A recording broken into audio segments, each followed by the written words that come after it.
synthétique, Madame Nierlo, de nous faire une présentation après l'avis de la Commission. C'était quoi ça? La Commission conjointe émet donc un avis favorable sur le schéma régional de développement économique, d'innovation et d'internationalisation qui repose sur 3 grands axes. Créer un milieu fertile pour l'entrepreneuriat et l'expression des talents.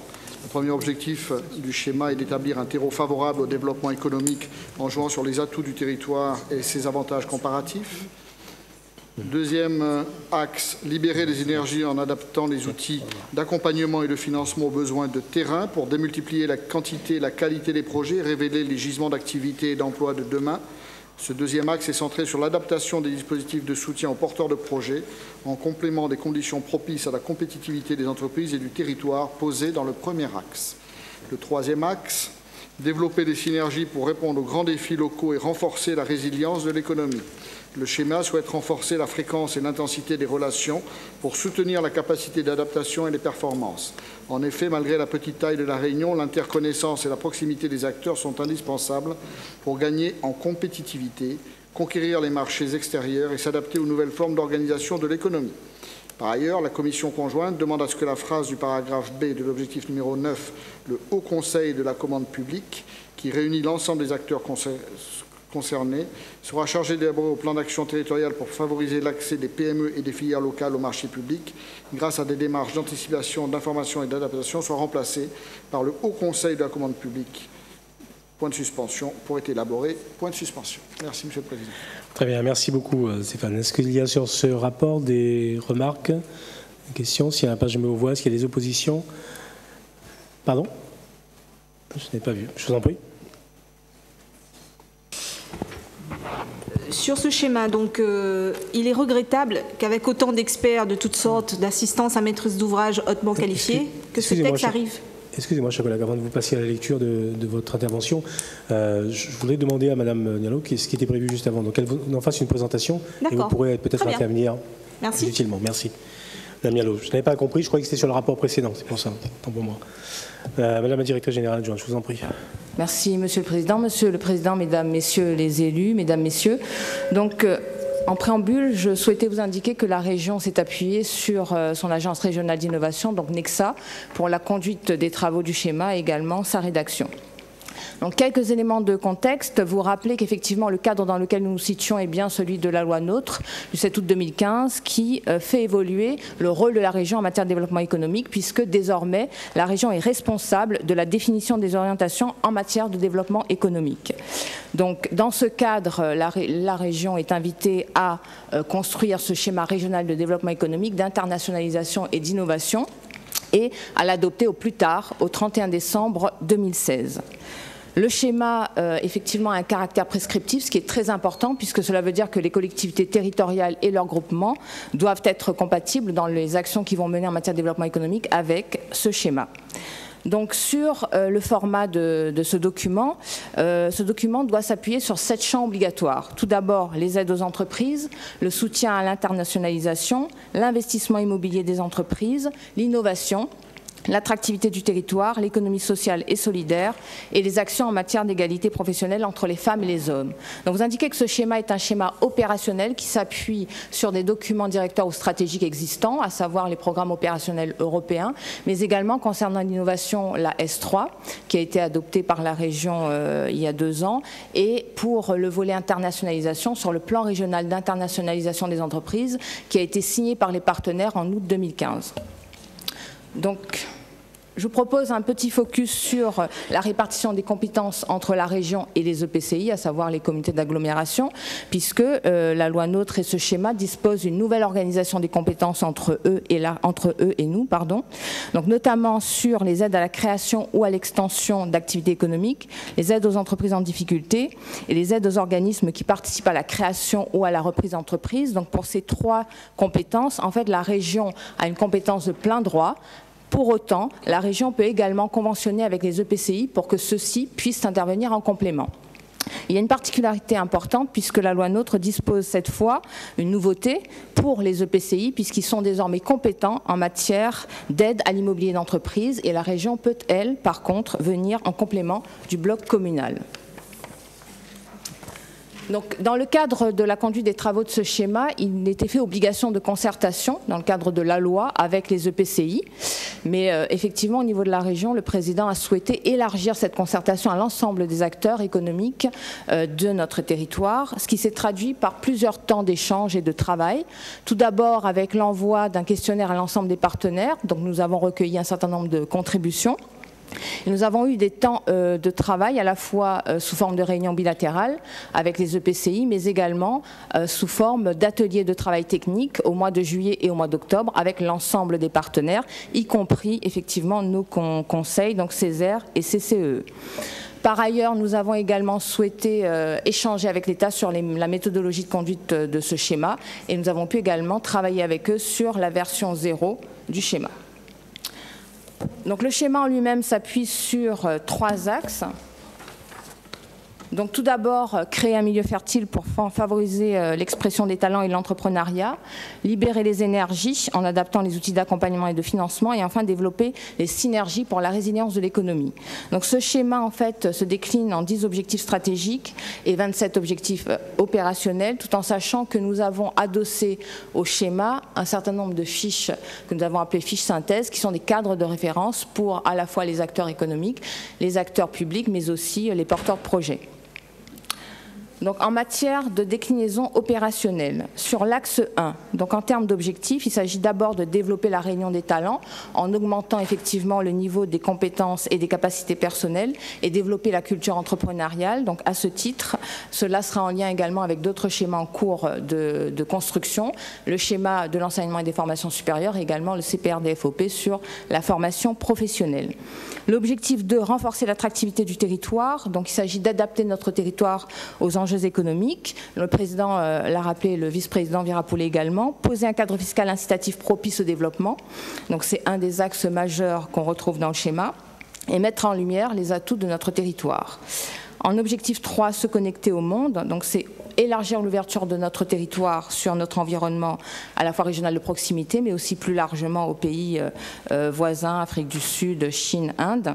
Renforcer notre inscription dans le cadre de réseaux nationaux et internationaux, de coopération à la fois culturelle, économique et politique, et accroître la mobilité des Réunionnais. Donc nous avons mentionné également la valorisation d'un nouvel outil, Erasmus Océan Indien, dans le cadre du projet Interreg. Sur l'axe 2, libérer les énergies, donc nous avons effectivement en objectif la stimulation de l'émergence de projets. Donc il s'agit de mieux identifier les besoins peu ou mal satisfaits et d'accroître les échanges entre le monde économique, scientifique et institutionnel, notamment au travers les projets de recherche, puisque désormais les appels à projets et futurement les appels à manifestation d'intérêt permettront l'inscription de projets développés entre les laboratoires de recherche et les entreprises. Simplifier la maturation des projets, donc c'est l'objectif 5, avec une adaptation de l'offre territoriale d'accompagnement aux besoins des usagers. Donc on s'est aperçu au travers de nos travaux qu'il y avait effectivement une multitude de financements, mais en tout cas dans le cadre de ce schéma, l'orientation est prise de mieux articuler et de donner plus de visibilité aux sources de financement, mais également aux acteurs du réseau d'accompagnement des porteurs de projets. Donc, faciliter le parcours des porteurs de projets, cela se traduit par la mise en place au début de l'année prochaine des guichets uniques de proximité, en amont des guichets uniques en charge des financements FEDER, donc avec le dispositif SAV, servir à accompagner et valoriser. Sur l'objectif 6, accompagner la croissance des entreprises, donc cela va se traduire majoritairement par une nouvelle boîte à outils d'ingénierie financière avec le concours des fonds européens. Et ensuite, sur l'objectif 7, conquérir des marchés extérieurs, il s'agit d'accroître les performances de notre territoire en matière d'exportation. Et cela s'est traduit le 5 décembre par l'ouverture de la maison régionale de l'export, où nous allons avoir l'ensemble des acteurs positionnés, donc Business France, Chambre de commerce et également le Club Export. Enfin, sur l'axe 3, développer les synergies. Objectif 8, se regrouper pour gagner. Comme les élus et le président me le rappelaient, il s'agit de pouvoir renforcer les forces vives de la Réunion et les regrouper pour pouvoir aller capter des marchés extérieurs. Cela commence à se faire, notamment avec des bureaux d'études des industriels qui se regroupent pour aller répondre à des marchés, à des appels d'offres, sur des marchés notamment en Afrique. Renforcer et dynamiser les filières, donc augmenter la valeur ajoutée et l'emploi des filières, explorer également de nouvelles opportunités d'affaires, tels sont les objectifs. Et enfin, promouvoir la responsabilité sociale et environnementale des entreprises, donc en renforçant l'ancrage territorial, terme qui est très cher au Césaire, qui a produit une étude sur le sujet, que nous avons bien entendu repris dans nos éléments, et réduire l'intensité énergétique et matérielle des entreprises pour pouvoir aller vers une économie durable. Donc, à la suite de ce schéma, bien entendu, il va falloir le faire vivre. Et pour ce faire, donc, dans le cadre du schéma, nous avons proposé un modèle de gouvernance. Donc, tout d'abord, la création de groupes de travail techniques, ceux qui vont avoir en charge d'allier à la fois les acteurs privés et publics sur les thématiques obligatoires que je vous ai présentées, et des ateliers dédiés plus particulièrement aux collectivités et aux EPCI, puisque nous allons devoir, à partir de janvier, travailler sur les conventionnements avec les communautés d'agglomération. Enfin, en termes de pilotage, nous avons proposé la mise en place d'une conférence annuelle réunissant les collectivités et les représentants du monde économique, y compris le Césaire, le CCE et les représentants de l'État. Et en dernier lieu, concernant les éléments d'évaluation, je vous informe que les régions de France et l'INSEE lancent des groupes de travail à partir du mois de janvier auxquels la région Réunion va participer pour construire les indicateurs d'évaluation des SR, des EII. Merci de votre attention. Très bien, merci beaucoup Madame Diallo. Madame Béléza qui a demandé la parole. Est-ce qu'il y a d'autres prises de parole sur le sujet? Ok, je vous en prie. Merci Monsieur le Président. Sur ce schéma, il est regrettable qu'avec autant d'experts de toutes sortes, d'assistance à maîtrise d'ouvrage hautement qualifiés, que ce texte arrive à la deadline du vote du 31 décembre qui est imposée par la loi, en ayant minimisé ce qui semble être un fondamental en matière de stratégie et de planification, c'est-à-dire le débat, le dialogue avec ceux qui sont représentatifs de cette économie. Dans l'urgence des délais, il semble que vous soyez engagés à poursuivre la concertation à la fois avec le Césaire, mais aussi avec les intercommunalités, et ce, après l'adoption du document. Inadmissible d'en arriver à là. Que penser de l'importance que vous accordez à leur avis, eux qui sont les acteurs fondamentaux du monde économique? Le Césaire, dans son avis, rappelle, parmi les points qui sont évoqués, une concertation trop courte posant une problématique d'approbation, alors que le Césaire l'avait souligné dans son courrier, proposant de demander à l'État un délai supplémentaire pour son adoption. Une absence d'objectivisation de manière globale, mise en place de critères de résultats parlants pour l'ensemble de la communauté réunionnaise. L'absence de perspective temporelle pour la mise en place d'éco-conditionnalité pour l'ancrage territorial, une référence au prieux pas assez mise en relief, notamment dans l'objectif 7, une relative absence de la partie égalité homme-femme de l'innovation noyée dans l'ensemble du document. Pour le Césaire, la concertation est l'essence même de l'appropriation collective du SRDE2I. Il est conscient que les délais de concertation étaient contraints pour mener à bien son travail. Il insiste donc sur l'importance de conférer à ce document un caractère évolutif. Nous rejoignons donc l'avis du Césaire qui s'est exprimé sur le manque de concertation, qui fait dire que ce schéma, et ce malgré toute l'ingénierie qui semble-t-il est efficace, que ce document n'est pas achevé. Je regrette que ce document ne prend pas en compte une approche territoriale, tout comme il ne prend pas en compte une approche par secteur. Certains secteurs fondamentaux comme le tourisme, l'agriculture, le BTP, les services ne sont absolument pas évoqués. Il est dit dans le document qu'il a été préféré une approche globale à une approche par secteur. En réalité, c'est encore une litanie de belles proses qui, au fond, peut se calquer sur n'importe quel département de France et de Navarre. On veut créer, semble-t-il, un milieu fertile pour l'entrepreneuriat et le premier objectif du SRD2I est d'établir un terreau favorable. C'est fabuleux, mais je ne suis pas sûre que l'ensemble des entreprises locales le comprennent. C'est à se demander à quel département ce schéma fait-il mention. J'ai du mal, en tout cas moi quand je le lis, de me dire qu'il s'agit de la Réunion, de ce département avec 116 000 illettrés, avec 40% de chômage et dont le tissu économique est composé de 95% de TPE-PME. Dans cet exercice, la réalité du terrain ne doit pas être accessoire, mais elle doit être essentielle. Dans ce schéma censé définir la stratégie économique, je suis étonnée de ne pas y voir des questions de fond, comme par exemple l'avenir de la filière canne-sucre, le travail de structuration de filière, la place et pour quelle industrie à La Réunion. Vous nous dites on va se connecter au monde, conquérir des marchés extérieurs. C'est très bien, mais c'est qui le monde? Comment on se connecte à lui? Dans quel objectif pour les Réunionnais et La Réunion?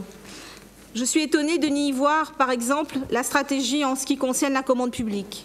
Oui, ce n'est pas la solution finale, mais il y a une réalité implacable. À La Réunion, la commande publique pèse sur la croissance et si elle n'est pas l'unique solution économique, elle doit être un véritable levier. Comment ne pas inscrire à un moment que les milliards d'euros d'argent public investis dans l'économie réunionnaise doivent davantage servir à la Réunion, notamment en termes d'emploi.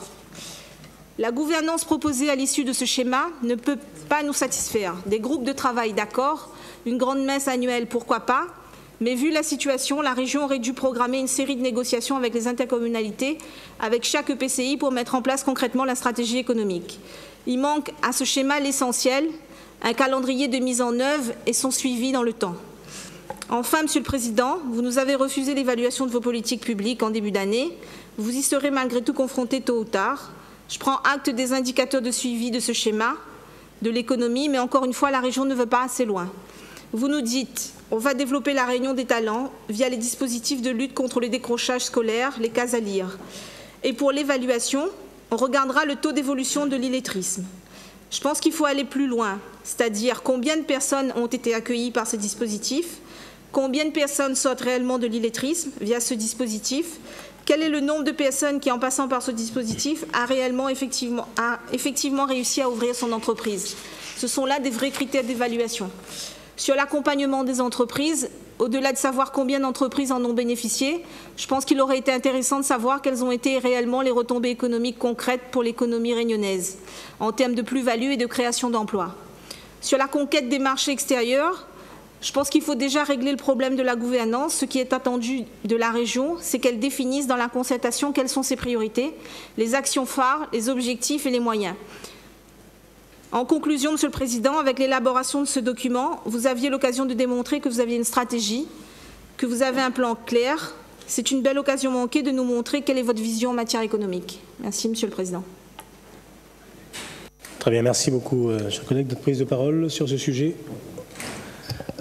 Rapidement, peut-être rappeler à l'ensemble de nos élus que nous sommes en ce qui concerne ce schéma, d'abord sur un calendrier qui est un calendrier contraint et exigé par le dispositif législatif en vigueur, et qu'avec l'obligation de boucler ce programme avant le 31 décembre de cette année. C'est ce que nous faisons en vous présentant donc à l'ensemble des élus donc l'examen de ce schéma ce matin. Deuxième élément, rappeler qu'il y a eu tout au long de l'année donc un certain nombre de concertations qui ont été faites auprès de l'ensemble des acteurs publics, notamment et en premier lieu les intercommunalités, les acteurs privés également, et ainsi que les membres et les organisations, donc Césaire et CCCE, qui ont été bien évidemment consultés et concertés sur ce programme.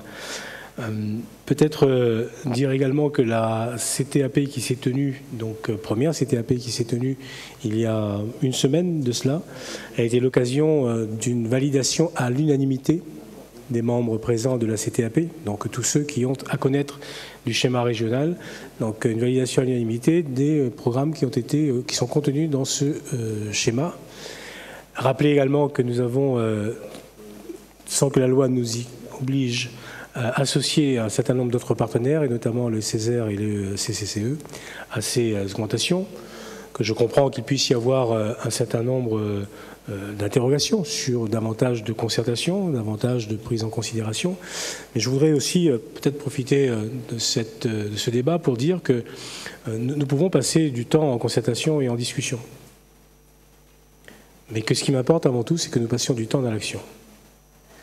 Parce que discuter, c'est très important, essentiel, fondamental.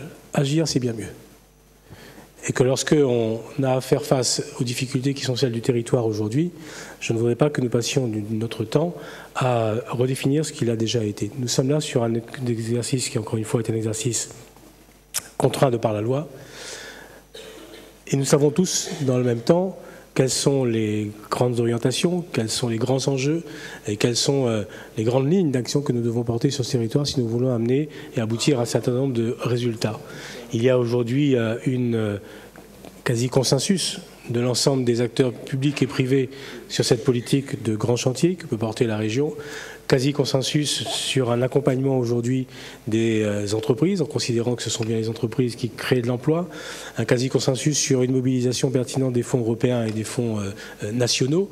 Donc je veux bien que l'on se mette à débattre et à réfléchir à chaque fois, mais je ne crois pas que ce sera la voie de l'action, en tout cas ce ne sera pas la mienne.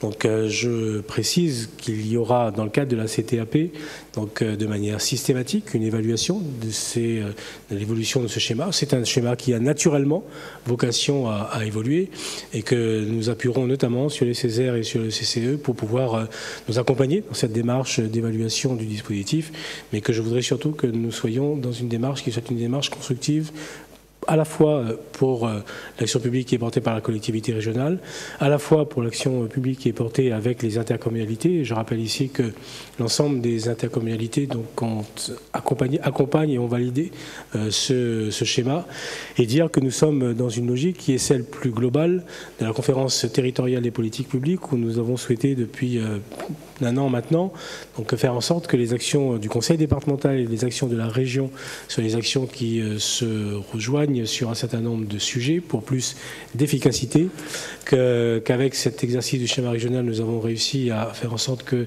les intercommunalités soient partie prenante également de cette démarche, de cette vision d'ensemble concernant le territoire, et qu'il nous reste, de mon point de vue aujourd'hui, non plus à débattre localement, mais à se poser une question d'intervention au niveau national et au niveau européen pour être bien certain que le projet de territoire que nous portons ici soit véritablement porté et validé par les instances nationales et par les instances européennes.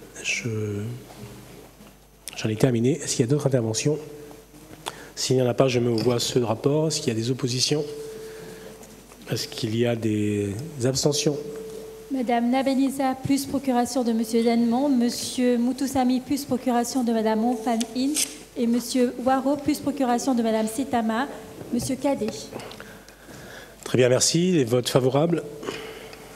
Monsieur Lorion, plus procuration de Madame Coste, Madame Dindar, Monsieur Virapoulet, Monsieur Didier Robert, Monsieur Patel, Madame Lenormand, Monsieur Picardo, plus procuration de Monsieur Lagourgue, Madame Bassien, Madame Bénard, Madame Fabienne Coipel-Soré, Monsieur Fournel, plus procuration de Monsieur Foissin, Monsieur Grondin, Monsieur Guézelot, Madame Waro, Madame Limonsim, Madame Ndouaouma, Madame Moutokomora-Poulet, Madame Aline Murin-Waro, Madame Noël, Monsieur Payette, Monsieur Rivière, plus procuration de Monsieur Técher, Monsieur Valli, Madame Vitry.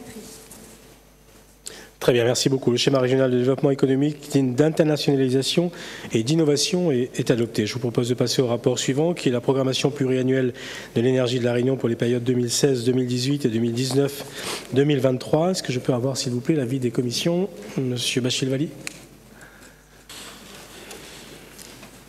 La commission conjointe émet un avis favorable sur la programmation pluriannuelle de l'énergie de la Réunion pour les périodes 2016, 2018 et 2019, 2023. Elle souligne le travail partenarial qui a prévalu lors de son élaboration avec les services de l'État et les autres acteurs de la gouvernance énergie. La PPE constitue un outil indispensable pour la réussite de la transition énergétique et établit les priorités d'action des pouvoirs publics pour la gestion de l'ensemble des forces d'énergie. Elle fixe des objectifs à atteindre en matière d'efficacité énergétique et de réduction de la consommation d'énergie fossile, soit moins 360 GWh à l'horizon 2023. De développement de la production d'énergie à partir d'énergie renouvelable, soit plus 231,7 MW à l'horizon 2023. Ou encore de sécurité d'approvisionnement et d'équilibre entre l'offre et la demande en définissant les conditions technico-économiques pour porter le seuil de déconnexion des énergies intermittentes à 45% en 2023. La Commission souhaite également que l'on anticipe sur le développement des véhicules électriques à La Réunion en rappelant l'objectif d'installer 225 bornes publiques de recharge en 2023 avec une alimentation à partir d'électricité renouvelable. Enfin, la Commission conjointe relève que la programmation pluriannuelle de l'énergie fera l'objet d'un suivi régulier pour vérifier l'atteinte des objectifs et l'engagement d'une révision en 2018. Je vous remercie. Très bien, merci beaucoup, chers collègues. Qui souhaite prendre la parole sur ce rapport? Madame Béza, je vous en prie. Merci, Monsieur le Président. Je ne veux pas être très longue. Juste pour dire qu'il y a quelques années de ça, La Réunion était considérée comme pionnière sur la question des énergies renouvelables, de l'adaptation au changement climatique. Aujourd'hui, ce qui nous est proposé, c'est d'enterrer l'autonomie énergétique. Pourquoi? Parce que la région n'a pas été en mesure d'apporter une solution viable à la problématique de transport. L'absence d'un vrai transport alternatif condamne la Réunion à rester dépendante des énergies fossiles, dépendante aussi de l'extérieur par l'exportation des carburants. C'est en son sens une faute stratégique, Monsieur le Président.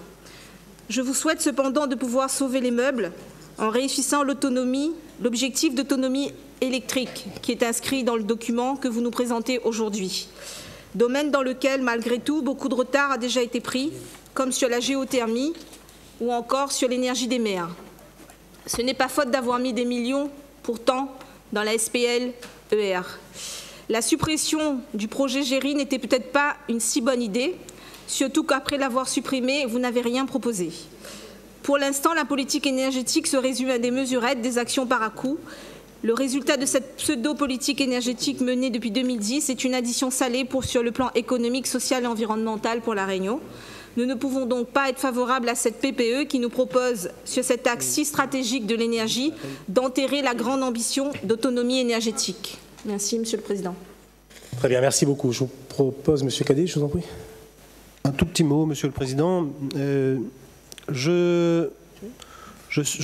Évidemment, je partage l'ambition de tous les Réunionnais qui souhaitent que notre île devienne une île modèle en matière notamment d'énergie renouvelable. Et moi, je vais vous dire, je vais voter pour cette PPE parce que, par contre, je vais m'engager aussi à faire en sorte que l'on pousse au maximum le développement des énergies renouvelables à La Réunion. Peut-être que ensuite je serai, enfin, on va dire, pas exigeant, c'est pas la question, mais si on n'y arrive pas, je me rappellerai d'aujourd'hui en vous disant, moi j'ai voté avec vous, j'ai voté pour que cette PPE, on la pousse le maximum, parce que l'essentiel quand même, c'est de diminuer l'importation des énergies fossiles à La Réunion. L'essentiel, c'est de pouvoir faire en sorte que les ménages réunionnais économisent de l'énergie, donc par une énergie renouvelable. L'essentiel, c'est qu'on puisse développer le transport en commun et par ce phénomène, on va réduire la facture énergétique globale parce que les transports, c'est le plus gros poste. Et donc, moi, je l'ai dit et redit, mais il faut beaucoup plus, il faut mettre beaucoup plus. Donc, il y a effectivement l'objectif que vous avez, enfin, M. Guézot notamment en parle souvent, en 2030, l'autonomie énergétique. Ce n'est pas la même chose que l'autonomie dans son ensemble. Et donc, moi, il me semble qu'on peut, à La Réunion, parce que nous avons tous les atouts, à condition de ne pas lâcher un seul secteur. Donc il y a plusieurs secteurs conjoints et donc effectivement cette PPE, puisqu'on est au début de la mandature, il me semble qu'il faut peut-être l'agrémenter, l'augmenter et puis la région doit faire sa part maximale. Merci. Très bien, merci M. Cadet. M. Virapoulet qui a demandé la parole. M. Guézot.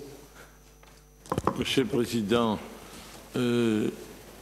on peut pas, il faut rendre à César ce qui est à César et au président Robert ce qui est au président Robert. J'étais sénateur à l'époque de la disparition de Géry. Et il faut écrire noir sur blanc aujourd'hui l'histoire telle qu'elle est. C'est une souffrance, la disparition de Géry. Vous avez raison, chers collègues. Mais à qui la faute? Aux trafiquants. Je vous dis là ce que j'ai dit au Sénat. Aux trafiquants venus d'ailleurs, qui ont monté des opérations excessives de défiscalisation, qui ont plombé le budget de l'État, et suite à une mission d'inspection, la loi de défiscalisation du photovoltaïque est passée à la trappe.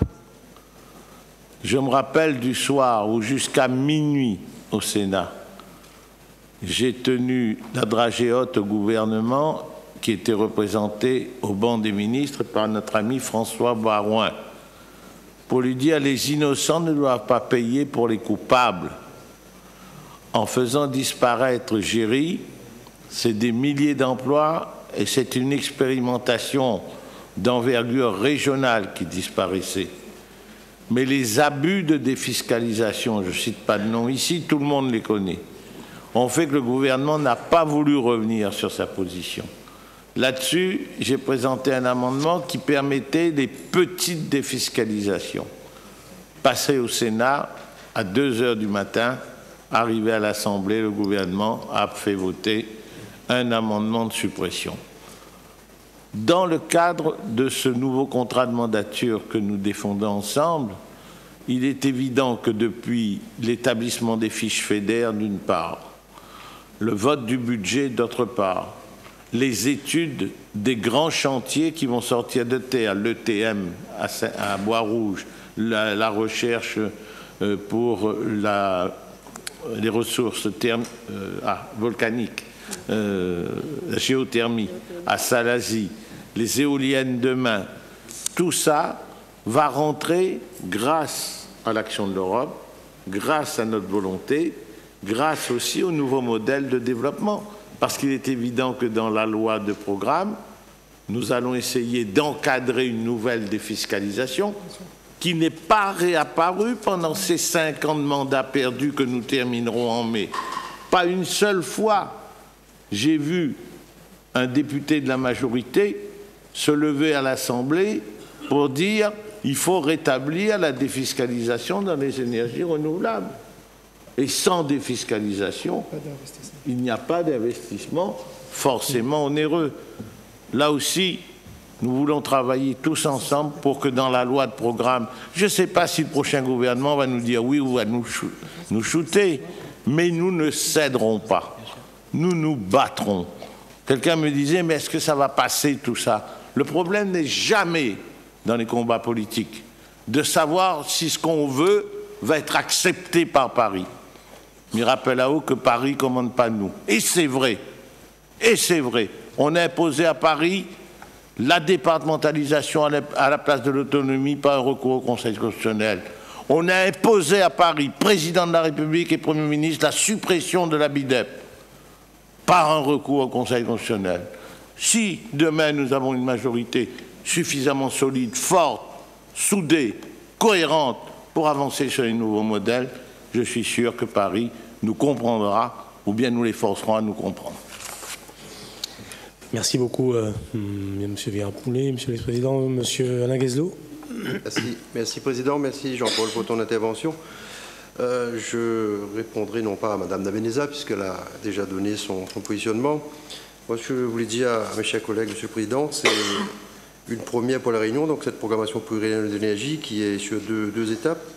2016, 2018, 2018, 2023, avec une révision et bien entendu des amendements qui pourront être apportés. M. Cadet rappelait tout à l'heure qu'effectivement on est sur l'autonomie électrique par rapport aux problèmes qu'on aurait à régler sur le transport si on veut effectivement atteindre l'autonomie énergétique. Moi je rappellerai qu'on est aujourd'hui à 37-38% d'énergie renouvelable, qu'en 1980, on était à 100%, bien entendu, d'énergie renouvelable, puisqu'il n'y avait que l'hydraulique.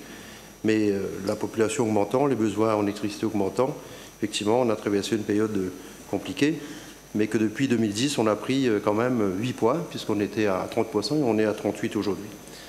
Les scénarios qu'on a évoqués dans la PPE, et je tiens aujourd'hui à saluer l'ensemble des services qui ont travaillé sur ce dossier, et particulièrement les services de l'État, puisque comme indiqué, elle a été coélaborée par les services de l'État et les services de la région. Nous permettent d'envisager effectivement à 2020 d'atteindre entre 48 et 52%. Ensuite, là où effectivement on aura un challenge conséquent à mener ensemble, c'est de passer de 2020 à 50%, à 100% électrique en 2030. Madame Nabeneza parlait de mesurettes, parlait de la disparition de GIRI. Faut-il vous rappeler que c'est la première fois, et là je me répète peut-être, mais là, il y a un décret. Pour GIRI, il n'y avait pas de décret. Il y a une volonté, effectivement, unanime d'un certain nombre d'acteurs de mettre en œuvre un certain nombre de projets qui relevaient de la mandature 2004-2010, notamment sur des projets où le moteur des projets, des expérimentations et des études.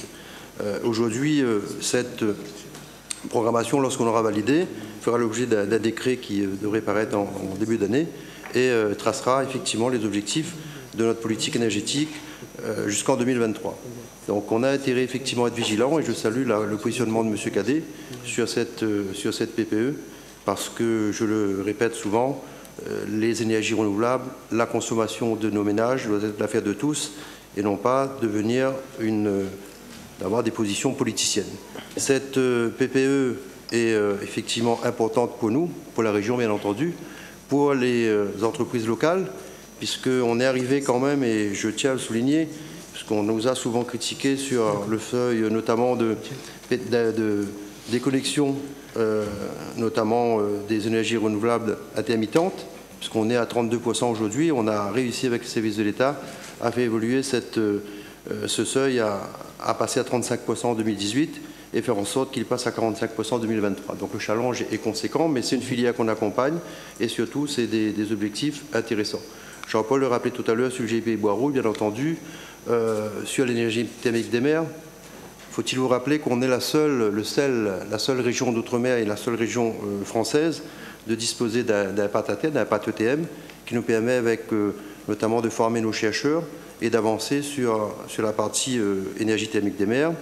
Il n'en demeure pas moins que la Martinique va peut-être faire en sorte de l'exploiter, mais je le dis souvent, autant mieux que ça démarre peut-être ailleurs pour diminuer les coûts et permettre bien entendu aux industriels rayonnés d'approprier cette démarche. Le président l'a rappelé aussi notamment au niveau du SWAC, et inscrit toujours, et l'État a tenu effectivement ce que le SWAC s'inscrit dans cette PPE. Ce SWAC se fera, quitte à le redimensionner, parce qu'il y a l'engagement de l'État, l'engagement des fonds européens, bien entendu l'engagement de la région. Donc un gros travail doit être fait bien entendu sur la partie consommation des ménages, et on le fait déjà. Je disais tout à l'heure, sur notamment l'autoconsommation dans le photovoltaïque, et je me réjouis de la sortie de l'apparition du décret royal, puisque la région Réunion a anticipé. On a été les premiers effectivement à initier le chèque photovoltaïque en 2011, et Mme Royal a sorti un décret qui autorise, encourage bien entendu l'autoconsommation à travers le photovoltaïque. J'en aurais terminé en disant à Mme Nabeneza que ce décret va être effectivement un moment important pour la Réunion, et sans lui demander de changer sa position, mais bien lui expliquer que ce travail a été fait en étroite collaboration avec les services de l'État et qu'il est important pour la Réunion de donner une image quand même intéressante, unanime sur ce dossier. Merci. Très bien, merci beaucoup. Madame Coipel, je vous en prie. Merci, Monsieur le Président. Et très brièvement, puisque Alain Guezlot a parfaitement bien synthétisé les enjeux et les objectifs à atteindre en matière énergétique. Juste un focus sur le secteur des transports, parce que c'est vrai que le transport reste le principal poste de consommation d'énergie, mais ce n'est pas le seul, hein. C'est un des principaux postes, mais en même temps, nous agissons pour réduire cette dépendance aux énergies fossiles en développant justement le transport collectif, en développant les transports doux, en développant aussi les transports innovants. Nous devons travailler tous ensemble. Et moi, je salue la position d'Alain Cadet, qui est une position constructive aujourd'hui. C'est un sujet qui doit dépasser les clivages politiques, c'est un sujet qui doit dépasser les rancœurs aussi politiques, et nous devons vraiment travailler ensemble pour réduire cette dépendance aux énergies fossiles. Alors, le déploiement des véhicules électriques est aussi une des pistes, mais aujourd'hui, bon, il faut l'admettre, nous devons être prudents, parce que la plupart des centrales électriques sont bien sûr alimentées avec de l'énergie fossile. Donc nous devons parallèlement agir considérablement sur le photovoltaïque. Chaque fois que nous développerons l'offre de véhicules électriques, nous devons également agir sur le photovoltaïque. Je vais terminer juste par un chiffre qui nous a été communiqué la semaine dernière lors de la restitution de l'enquête déplacement grand territoire. Un chiffre qui peut mettre un terme aussi aux idées reçues. Souvent on dit que le Réunionnais est très attaché à son véhicule automobile et qu'il ne souhaite pas se déplacer autrement qu'avec un véhicule individuel. Eh bien c'est faux. Les derniers chiffres montrent au contraire, comme je vous l'ai indiqué tout à l'heure, que l'usage des transports en commun augmente de 2 points, et également cette enquête démontre qu'il y a moins de véhicules, toute proportion gardée, entre la métropole et la Réunion. Ce qui veut dire qu'en métropole, il y a 70 véhicules individuels pour 100 personnes, À La Réunion, il y a 40 véhicules individuels pour 100 personnes. Alors on peut analyser ces chiffres, c'est vrai, on peut estimer que c'est parce que les Réunionnais n'ont pas forcément la possibilité de s'acheter aussi des véhicules, ou des jeunes n'ont pas aussi la possibilité de s'acheter, de se porter acquéreur de véhicules. Mais ça veut dire aussi qu'il y a une diminution, à mon sens, même si on sent que les chiffres annuels sont constants. Il y a à peu près toujours le même nombre de véhicules automobiles qui sont immatriculés à La Réunion, mais on sent quand même un infléchissement. C'est-à-dire que les Réunionnais sont beaucoup plus désireux de toute façon de se porter acquéreur de véhicules dits propres et de s'inscrire dans une logique de développement durable, et sont en même temps beaucoup plus enclins à utiliser d'autres modes de transport alternatifs. On est sur la bonne voie et on doit continuer à travailler ensemble. Merci. Très bien, merci beaucoup. S'il n'y a plus d'autres prises de parole, je vous propose de mettre aux voix ce rapport, cette PPE. Est-ce qu'il y a des oppositions? Est-ce qu'il y a des abstentions? Madame Nabeneza, plus procuration de Monsieur Denmont. Monsieur Moutoussami, plus procuration de Madame Montfan-In. Les votes favorables, s'il vous plaît. Madame Dindar, plus procuration de Madame Coste. Monsieur Virapoulet, plus procuration de Monsieur Lorion. Monsieur Didier Robert, Monsieur Patel, Madame Lenormand, Monsieur Picardo, plus procuration de Monsieur Lagourgue, Madame Bassir, Madame Bénard, Madame Fabienne Coapel-Sauré, Monsieur Fournel, plus procuration de Monsieur Foissin, Monsieur Gondin, Monsieur Guézelot, Madame Ouaro, Madame Kavedi, Madame Limansi, Madame Ndouaouma, Madame Moutou-Komora-Poulet, Madame Aline Murin-Ouaro, Madame Noël, Monsieur Payette, Monsieur Rivière, plus procuration de Monsieur Técher, Monsieur Valli et Madame Vitry. Très bien, merci beaucoup. Ce rapport est adopté. Merci beaucoup, chers collègues. Je vous propose de passer au rapport suivant, rapport annuel 2016 sur la situation en matière d'égalité entre les femmes et les hommes. L'avis de la Commission, s'il vous plaît. Madame Bénard. La Commission rappelle que c'est la loi cadre du 4 août 2014 pour l'égalité réelle entre les hommes et les femmes qui prévoit que les collectivités de plus de 20 000 habitants doivent rendre compte de l'approche intégrée de l'égalité pour un débat annuel et par la présentation d'un rapport d'activité. La Commission note les avancées en matière de parité dans les représentations démocratiques et les instances exécutives régionales. Des avancées restent à réaliser s'agissant des comités consultatifs.